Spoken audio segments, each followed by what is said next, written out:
Welcome to movie explain series. आज हम बात करने वाले हैं थोर रैग्नारॉक की। एवेंजर्स एज ऑफ अल्ट्रॉन के बाद थोर इन्फिनिटी स्टोन्स के बारे में जानने के लिए निकल जाता है। थोर एक डीमन की कैद में है जिसका नाम सर्टोर है। ये डीमन थोर में बताता है कि तुम्हारे फादर एसगार्ड में नहीं है और बहुत जल्दी एक प्रेडिक्शन जिसका नाम रैग्नारॉक है वो पूरी होने वाली है। इस प्रेडिक्शन के मुताबिक मैं जल्द ही एसगार्ड का खात्मा कर दूंगा और बस मुझे इंतजार है अपनी इटर्नल फ्लेम का। हजारों साल पहले थोर के फादर ने इस डीमन को जंग में हराया था।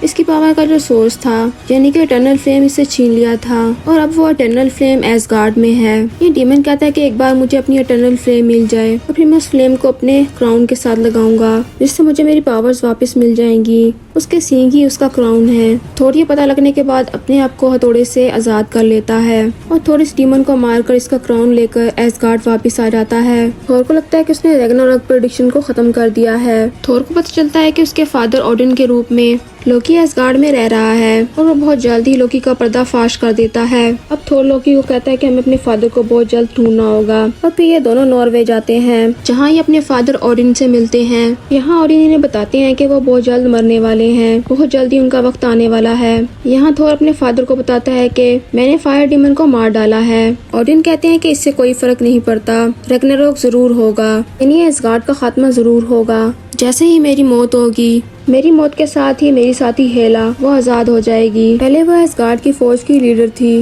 उसने और मैंने 9 रियासतों को एक साथ जीता था। वो बहुत ज्यादा पावरफुल बन चुकी थी जो कि दूसरी दुनिया के लोगों के लिए खतरनाक था, इसलिए मुझे उसे कैद करना पड़ा। उसके बाद ओडिन की मौत हो जाती है। जैसे ही ओडिन की मौत वाक़या होती है, हेला जिसे ओडिन ने कैद कर रखा था वो आजाद हो जाती है। वो थोर और लोकी के सामने होती है। वो दोनों हेला को बताते हैं कि वो दोनों ओडिन के बेटे हैं, लेकिन वो इन दोनों को कहती है कि तुम्हें अपनी रानी के सामने झुकना होगा। इस बात से थोर को गुस्सा आता है। वो अपने हथौड़े को हेला की तरफ फेंकता है। हेला उसके हथौड़े को पकड़ लेती है और उसके हथौड़े को चकनाचूर कर देती है और ये देख के थोर और लोकी दोनों हैरान हो जाते हैं। ये देखकर लोकी बायफ्रोस्ट का दरवाजा खुलवा देता है और ये दोनों एसगार्ड की तरफ जाने लगते हैं, लेकिन इनके पीछे हेला भी आ जाती है। वो इन दोनों को बायफ्रोस्ट के रास्ते से दूर फेंक देती है और खुद एसगार्ड पहुंच जाती है, जहाँ पर कुछ लोग उसका मुकाबला करने की कोशिश करते हैं, लेकिन वो उन्हें मार डालती है। एसगार्ड का मुहाफिज वैसे तो हेमडाल था, लेकिन लोकी ने उसे हटाकर अपना ही एक साथी लगा दिया था जिसका नाम स्क्रज था। वही एसगार्ड के रास्ते को खोलता और बंद करता था। स्क्रज हेला के साथ मिल जाता है। उसके बाद हेला एसगार्ड के लोगों के सामने ऐलान करती है कि वही एसगार्ड की रानी है। कुछ लोग ये बात मानने से इनकार कर देते हैं और हेला पल झपकते ही उन्हें मार डालती है। उसके बाद वो उस जगह पर जाती है जहाँ पर खतरनाक हथियार हैं। वो इटर्नल फ्लेम के पास जाती है और उस फायर को अपने हाथ में लेती है। उसके बाद वो तहखाने में जाती है। यहाँ उसकी वो आर्मी है जो उसके साथ उसके लिए लड़ा करती थी, जिसे ओडिन ने यहाँ पर दफना दिया था। हेला के पास जो इटर्नल फ्लेम होती है उससे वो अपनी आर्मी को दोबारा से जिंदा कर देती है, साथ ही एक जायंट वुल्फ को जिसका नाम फेंड्रिस है। हेला अब अपना वो मकसद पूरा करना चाहती है जो वो सालों पहले पूरा करना चाहती थी। वो अपनी हुकूमत को बढ़ाना चाहती है, लेकिन जब वो बायफ्रोस्ट के पास जाती है, लेकिन वहाँ पर वो तलवार नहीं होती जिससे बायफ्रोस्ट का दरवाजा खुलता है, जिससे किसी भी दुनिया में जा सकते हैं। दरअसल हाइमडाल उस तलवार को लेकर यहाँ से निकल चुका होता है, जबकि दूसरी तरफ थोर को दिखाया जाता है जो हेला के बायफ्रोस्ट से फेंकने के बाद एक प्लेनेट पर गिरता है जिसका नाम स्कार है। यहाँ चारों तरफ कूड़ा होता है और इस प्लेनेट के चारों तरफ बहुत सारे वार्म होल्स भी हैं। फिर यहाँ पर एक शिप आता है जिसके अंदर से एक लड़की निकलती है जिसका नाम होता है स्क्रैपर 142। वो थोर को अपने साथ ले जाती है। यहाँ पर इस प्लेनेट का राजा होता है जिसका नाम दी ग्रैंड मास्टर है। वो थोर को दी ग्रैंड मास्टर को एक फाइटर के रूप में बेच देती है। थोर को यहाँ लोकी भी दिखता है जो यहाँ पहले से मौजूद होता है, जिसे देखकर थोर खुश हो जाता है, लेकिन लोकी उसे पहचानने से साफ साफ इनकार कर देता है। अब ग्रैंड मास्टर थोर को बताते हैं कि मैं यहाँ पर कॉन्टेस्ट ऑफ चैंपियनशिप करता हूँ। मैं चाहता हूँ कि तुम मेरी तरफ से लड़ो। ये एक टूर्नामेंट है जिसमें बड़े बड़े फाइटर्स आते हैं और अगर तुमने मेरे फाइटर को हरा दिया तो मैं तुम्हें आजाद कर दूंगा। और अगले दिन थोर को उस जगह पर लेके जाया जाता है जहाँ पर फाइट शुरू होने वाली होती है और जिससे उसको फाइट करनी होती है वो होता है हल्क। हल्क को देखकर थोर खुश हो जाता है, लेकिन हल्क थोर को नहीं पहचानता और इन दोनों के दरमियान एक जबरदस्त फाइट शुरू हो जाती है। हल्क थोर को बहुत बुरे तरीके से मार मारता है। फाइट के दौरान जब थोर की आंखें बंद होती हैं, उसे अपने फादर ओडिन का विजन आता है। उसके बाद उसे उसके थंडर की पावर्स वापस मिल जाती हैं, जो कि म्योनिर के टूटने के बाद खत्म हो चुकी थी। इन पावर्स से वो हल्क पर वार करता है और वो जीतने ही वाला होता है। तब ग्रैंड मास्टर एक बटन दबाता है, जिससे थोर की गर्दन पे लगे हुए गैजेट से वो करंट लगता है और वो बेहोश हो जाता है। और इसी गैजेट की वजह से थोर को ग्रैंड मास्टर की बात माननी पड़ती है। और जब थोर की आंखें खुलती हैं, वो देखता है उसके सामने हल्क है। हल्क उसे अभी भी नहीं पहचानता। थोर हल्क से पूछता है कि तुम यहाँ कैसे पहुँचे।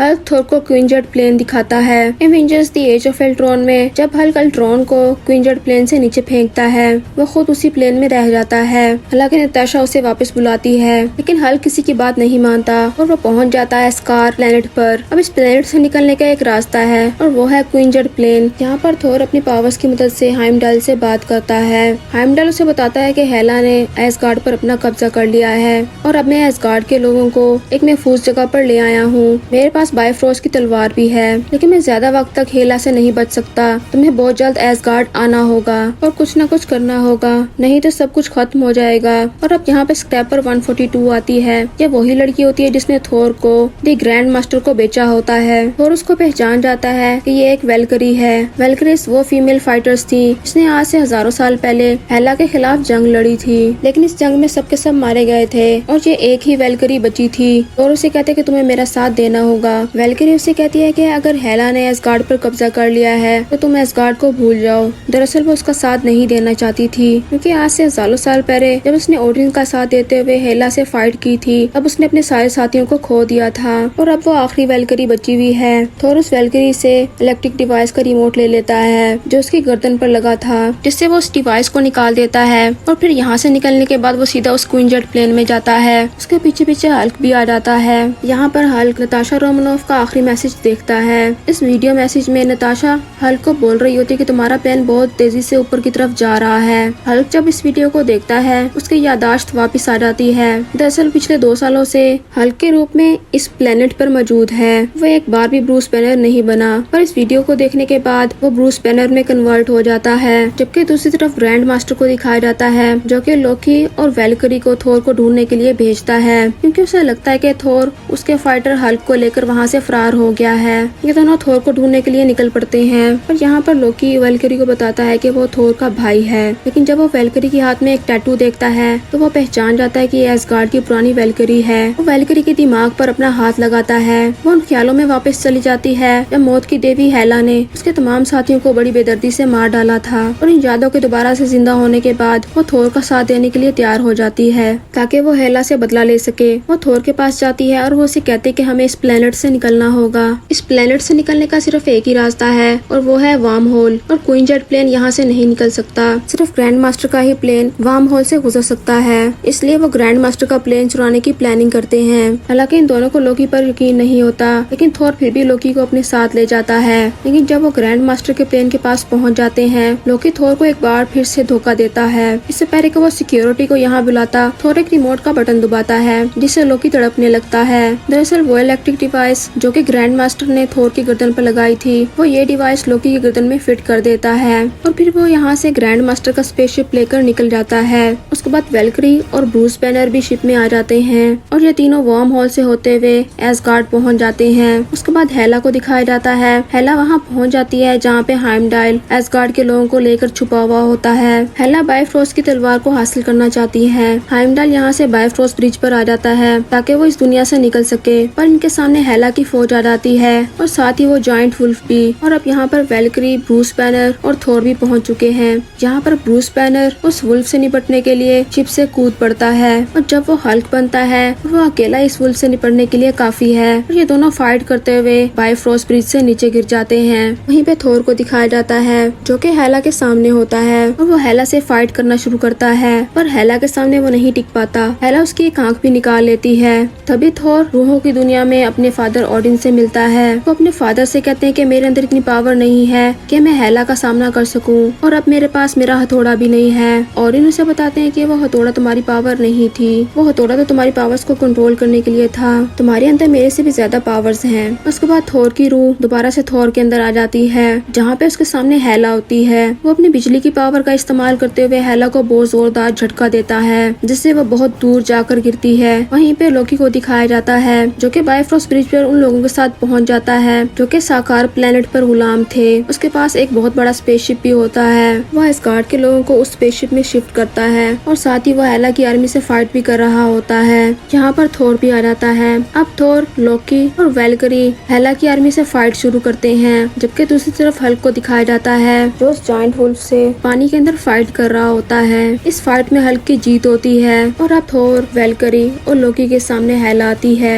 अब हेला को देखने के बाद थोर को एहसास होता है कि रैग्नारोक को रोकना नहीं है बल्कि इस प्रेडिक्शन को होने देना है। वो लोकी से कहता है कि तुम जाओ और फायर डीमन के क्राउन को इटर्नल फ्लेम के ऊपर रख दो, क्योंकि यही प्रेडिक्शन थी। लोकी जाता है और सर्टुअर के क्राउन को इटर्नल फ्लेम पर रख देता है, जिससे फायर डीमन एक बार फिर से जिंदा हो जाता है। और प्रेडिक्शन के मुताबिक रैग्नारोक पूरा होने वाला था और ये प्रेडिक्शन पूरी होने वाली थी। वह एस्गार्ड को खत्म करना शुरू कर देता है जो कि उसी के हाथों से होना है। और अब यहाँ पर हल्क भी आ जाता है और अब हल्क इन दोनों को उठाकर उस स्पेसशिप में ले जाता है जिसमें एस्गार्ड के लोग होते हैं। अब हेला फायर डीमन का मुकाबला करती है, लेकिन अब वो पहले से भी ज्यादा पावरफुल बन चुका था, इसलिए वह तलवार के एक ही वार से हेला को और एस्गार्ड को खत्म कर देता है। अब वही स्पेसशिप में थोर के पास लोकी आता है और लोकी को मदद का शुक्रिया अदा करता है और अब थोर को एस्गार्ड का राजा बना दिया जाता है। थोर कहता है कि हमारा प्लेनेट खत्म हो चुका है और अब हमें रहने के लिए दूसरे प्लेनेट पर जाना होगा, यानी कि अर्थ पर। और इस सीन के साथ ही मूवी एंड हो जाती है।